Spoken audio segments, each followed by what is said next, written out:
Japan and the United States have very similar average household sizes, similar climates in a lot of overlapping regions, and similarly priced electricity per kilowatt hour. And yet a typical Japanese household consistently uses meaningfully less electricity per year than a typical American one.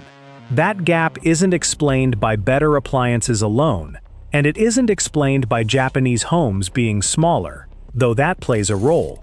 It's explained mostly by 11 specific habits, most of them free, some of them backed by actual national policy, that quietly shape how energy gets used in an average Japanese home every single day.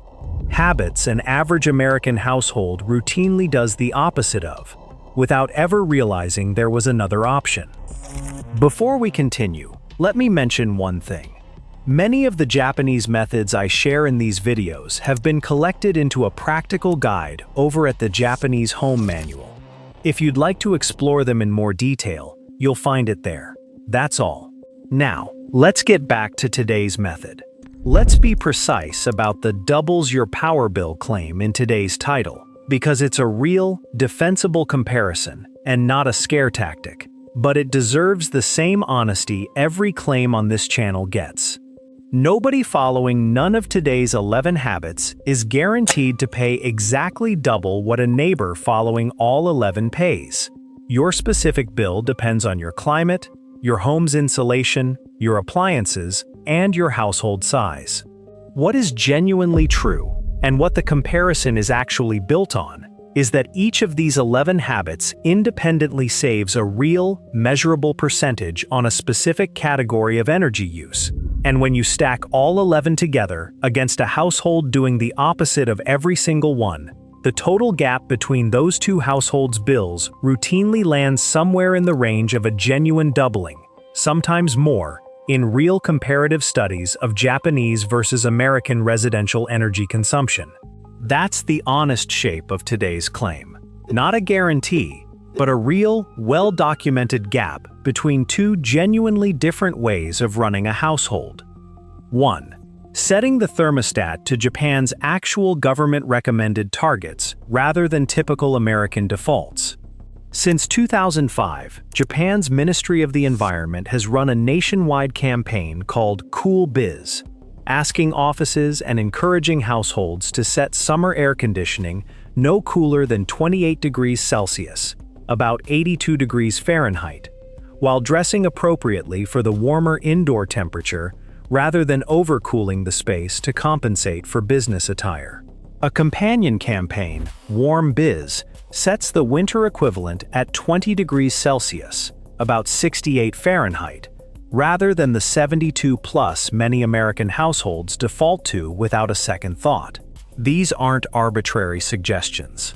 The 4-degree gap on either side of a comfortable baseline represents a substantial share of a heating or cooling system's total energy draw. Since a system fighting a smaller temperature difference between indoors and outdoors runs less often and less intensely than one fighting a much larger gap.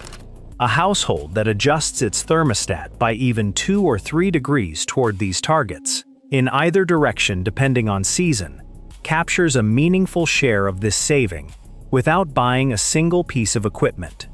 2. Heating the person, not the house. The zone heating philosophy we've covered in depth on this channel before, embodied most directly in the kotatsu, a low-heated table with a blanket trapping warmth around whoever's sitting at it, and in room-by-room ductless mini-split systems, rather than one central furnace, conditioning an entire structure to a single temperature regardless of occupancy. The core habit an American household breaks here isn't owning the wrong equipment. It's the default assumption that heating or cooling should apply evenly to an entire house, rather than concentrating on whichever rooms people are actually in. We've done full videos on both the kotatsu and mini-split approaches specifically, so we won't rebuild that math here. But it's worth naming as the first of today's 11 habits, since it's arguably the single highest impact one on this entire list. 3. Line drying laundry instead of defaulting to a machine dryer. This is one of the starkest differences between typical Japanese and American household energy habits. And it's almost entirely cultural rather than technological. A huge share of Japanese apartments are built with a dedicated balcony specifically designed for hanging laundry. And line drying remains the default method for most households rather than a niche or old-fashioned alternative. A clothes dryer is one of the single most energy-intensive appliances in a typical American home, commonly drawing somewhere between 2 and 4 kilowatt-hours per load, and a household running several loads a week through a machine dryer rather than a line is looking at a genuinely significant chunk of its annual electricity use going toward a job the sun and open air do for free. This isn't a claim that line drying works equally well everywhere. A genuinely humid or rainy climate makes it slower and less reliable. But for a large share of the country, at least seasonally, it's one of the biggest single energy habits worth adopting on this entire list. 4. Staggering appliance use rather than running everything simultaneously during the same afternoon and evening hours. This habit has a specific, well-documented origin. After the 2011 earthquake and the extended power shortages that followed, Japan's government and utilities launched a nationwide setsuden, or electricity saving, campaign specifically asking households to spread their heaviest electricity use, air conditioning, washing machines, dishwashers, across the day, rather than concentrating it all in the same peak afternoon and evening window when the entire grid was under the most strain. The habit stuck well beyond the immediate crisis, and it's worth adopting even outside of any grid emergency, for a more personal reason. Many residential electricity plans, in both Japan and increasingly in the US, charge more per kilowatt hour during peak demand hours specifically, which means running your dishwasher at 10 at night instead of 6 in the evening isn't just civically minded. It's frequently a direct discount on your own bill. If your utility offers time-of-use pricing at all, which is worth checking for specifically rather than assuming your rate is flat around the clock. That's the first 4, and there's a clear pattern worth naming before we continue. None of these require buying new equipment. A thermostat setting, a heating philosophy, a laundry method, and a scheduling habit. All 4 are genuinely free to adopt starting today, and all 4 are backed by either real Japanese government policy or a well-documented national response to an actual energy crisis, not lifestyle advice invented for a video. Over the rest of this video, we're covering the remaining 7, moving into specific appliance habits that quietly draw far more power than most households realize, and closing with an honest look at how these 11 habits actually stack up against each other when you're deciding where to start. It's worth naming the real comparative data behind why this gap between the two countries exists at the scale it does, since it's the foundation the entire doubles your bill framing rests on.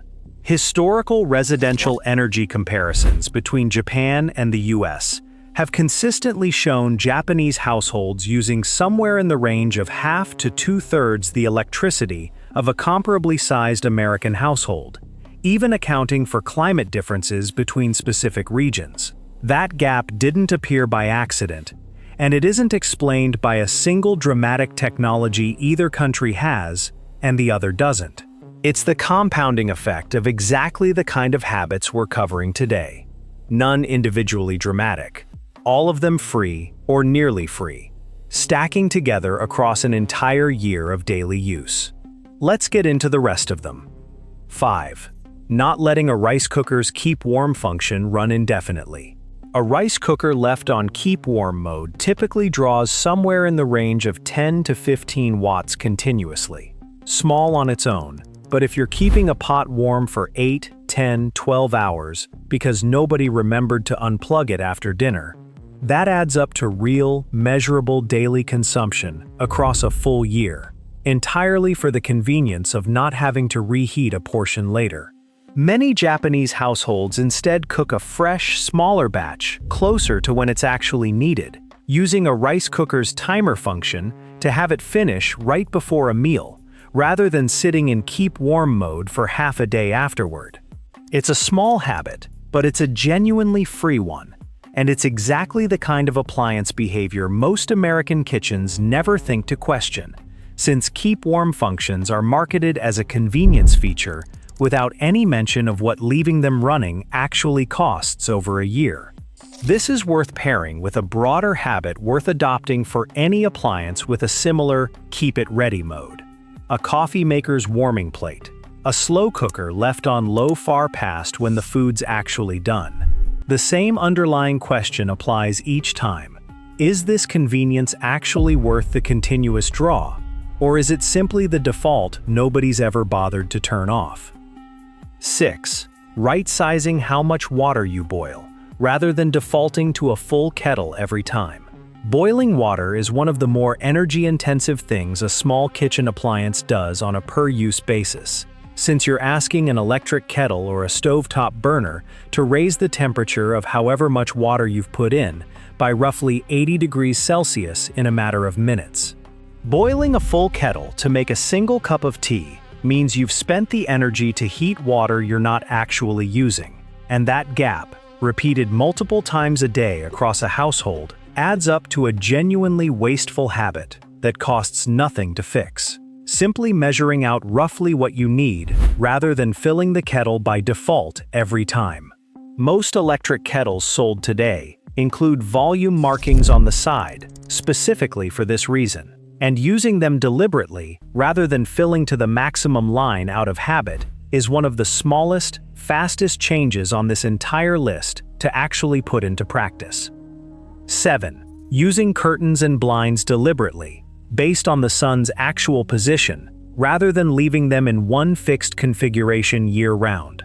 In winter, opening curtains on sun-facing windows during the day lets passive solar heat into a room for free. Then closing them again at dusk traps that accumulated warmth inside rather than letting it radiate back out through the glass overnight. Since glass is one of the least insulating surfaces in most homes and loses heat rapidly once the sun's no longer actively warming it from outside. In summer, the opposite habit applies. Closing curtains or blinds on sun-facing windows during the hottest, brightest hours of the day blocks a meaningful amount of solar heat gain before it ever gets a chance to warm the room, reducing how hard an air conditioner has to work for the rest of the afternoon. This is a genuinely free habit that costs nothing beyond remembering to actually open and close things at the right time of day, and it's a different, more behavioral application of the same shading principle behind the Sudare and Uchimizu cooling methods we've covered in a dedicated video on this channel before. 8. Following a genuine appliance replacement cycle rather than running old, inefficient equipment indefinitely simply because it still technically works. Japan's Ministry of Economy, Trade and Industry runs a program called Top Runner, which sets escalating minimum efficiency standards for a wide range of household appliances, refrigerators, air conditioners, water heaters, specifically designed to push manufacturers toward continuous efficiency improvement rather than letting a decades-old baseline stand indefinitely. The practical result for an ordinary household is that a refrigerator or air conditioner bought new in Japan today is commonly held to meaningfully stricter efficiency requirements than an equivalent appliance was a decade or two ago. And Japanese consumer habits around appliance replacement tend to reflect an awareness of that gap, recognizing that a genuinely old refrigerator, even one that still runs, may be drawing 2 or 3 times the electricity of a new, efficient model doing the exact same job. This isn't a suggestion to replace a perfectly functional appliance purely for the sake of it, since manufacturing a new appliance carries its own real environmental cost. But it is worth actually checking your own refrigerator or window air conditioner's age and comparing its listed wattage against a current efficient model before assuming an old, still functioning appliance is genuinely the cheaper option to keep running. That's the second 4, bringing us to 8 of today's 11. And it's worth noticing that this group leans more specifically into appliance-level behavior than the household-wide habits from part 1. how long something stays running, how much water actually gets heated, when a curtain gets opened, and how old the equipment behind all of it actually is. In the final part, we'll cover the last 3 habits, tie together the full 11 with an honest sense of which ones matter most, and talk about how to actually start without trying to overhaul your entire household in a single week. Let's finish with the last 3 habits, then bring the full 11 together honestly. 9. Timing water heating to off-peak electricity hours rather than heating on demand around the clock. Water heating is commonly one of the largest single-line items in a household's total energy use, often rivaling heating and cooling themselves, which makes even a modest timing shift here worth genuine attention rather than an afterthought. Japan's heat pump water heater system, commonly branded EcoCute, which we've covered in a previous video on this channel, is specifically designed to heat and store a full day's hot water overnight, during cheaper off-peak electricity hours, rather than firing up on demand every time someone turns on a hot tap throughout the day. The underlying habit worth adopting even without that specific hardware is the timing itself. If your utility offers any kind of time-of-use pricing, shifting water heating adjacent tasks, running a dishwasher, doing laundry in hot water, taking on-demand water heater load during off-peak hours where your system allows it, captures a real discount that a lot of households never bother checking whether their own plan actually offers. 10. Turning off lights in unoccupied rooms as an automatic, unconscious habit, paired with a genuine commitment to LED lighting throughout a home, rather than mixing in older incandescent or early-generation CFL bulbs. This sounds almost too basic to include on a list, alongside government energy campaigns and heat pump water heaters. And that's exactly the point worth making. The most basic habit on this entire list is also one of the most commonly, casually ignored ones in American households, where a room left lit while empty is treated as a minor, forgettable lapse rather than a real, repeated cost.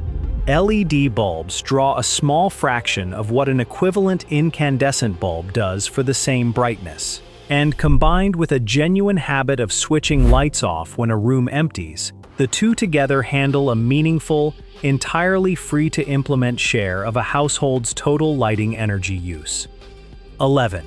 Treating the 11 habits on this list as a system, rather than expecting any single one to matter on its own. This is less a specific action, and more the actual thread tying everything in today's video together, and it's worth stating directly, because it's the most commonly misunderstood part of energy-saving content in general. No individual habit on this list, not the thermostat setting, not the rice cooker timer, not the curtain timing, genuinely doubles anyone's bill on its own. The real gap described in today's title comes from stacking all 11 together, consistently, across an entire household, for an entire year, the same way Japanese households do without treating it as a special effort, simply because it's how they've always run a home. A single habit adopted for a week, and then abandoned changes almost nothing. 11 habits, adopted as a genuine, permanent shift in how a household operates, add up to the real, well-documented gap in average residential energy use between the two countries. Let's put the full 11 together honestly, in the order that actually matters for where to start, rather than the order we covered them in. If you're only going to adopt a handful of these immediately, the highest impact starting point is the combination of zone heating and cooling, Habit 2, paired with the actual thermostat targets from Habit 1, since heating and cooling together represent the largest single category of most households' energy bills, and these two habits attack that category directly, rather than nibbling at the edges. Line drying laundry, Habit 3, is the next highest impact item for most households, assuming your climate and living situation make it practical at least seasonally. The remaining 8 habits are each smaller individually, but they cost nothing to adopt and compound with the first 3, rather than competing with them for your attention. It's worth being honest about who this list is genuinely built for and where it has real limits, the same way we close every video on this channel. A household in an apartment without balcony access for line drying, without control over their own thermostat, or renting a unit with old, inefficient appliances they can't replace, won't be able to adopt every single habit on this list, regardless of how motivated they are. And that's a real, structural limitation worth acknowledging, rather than pretending everyone starts from the same position. What's still true even for a household facing some of those constraints is that a meaningful share of today's 11 habits, the thermostat targets, appliance timing, curtain habits, keep warm discipline, turning off lights, cost nothing, require no landlord's permission, and remain fully available regardless of what kind of home you're actually living in. That's the complete, honest version of today's comparison. Not a single trick, not a piece of equipment, but 11 small, mostly free habits that Japan adopted partly through deliberate government policy and partly through decades of ordinary household culture, stacking together into a real, well-documented gap in how much electricity two otherwise similar households end up using across a year. None of it requires becoming a different kind of person or living in genuine hardship to capture. It just requires treating your home's energy use as a system worth paying attention to. The same unglamorous, consistent way every build on this channel has approached the problem. Before you go, tell me in the comments which of today's 11 habits you're already doing, and which one surprised you the most. If your household has adopted something like this already, share what changed on your actual bill. I read every comment, and those real household numbers are usually exactly what shapes the next build on this channel. One last honest note before you go. It's tempting, after a list this specific, to try adopting all 11 habits in the same week, and I'd push back on that instinct, the same way we have on every list-style video on this channel. The households that actually keep habits like these running for years almost never installed all of them at once. Pick the 2 or 3 that fit your actual living situation and cost you nothing to start today. The thermostat target, the light switching habit, the curtain timing. Live with them for a couple of weeks until they stop requiring conscious effort, and only then add the next one. Trying to overhaul 11 habits simultaneously usually means abandoning most of them within a month. Not because they don't work, but because consistency, not intensity, is what actually produces the real gap described in today's title. There's a broader idea worth carrying forward from this video, the same one that's run through nearly everything on this channel. The difference between a household with a genuinely manageable power bill and one that quietly overspends every single month was never really about which country you live in or what equipment you own. It's about whether energy use is something a household pays attention to as an ongoing habit, or something that simply happens in the background, unquestioned, the same way it always has. Japan didn't get there through a single dramatic policy or piece of technology. It got there through 11 small, mostly free habits, adopted consistently enough that nobody there thinks of them as effort anymore. And that's genuinely available to any household willing to actually adopt them, starting today, regardless of where you live.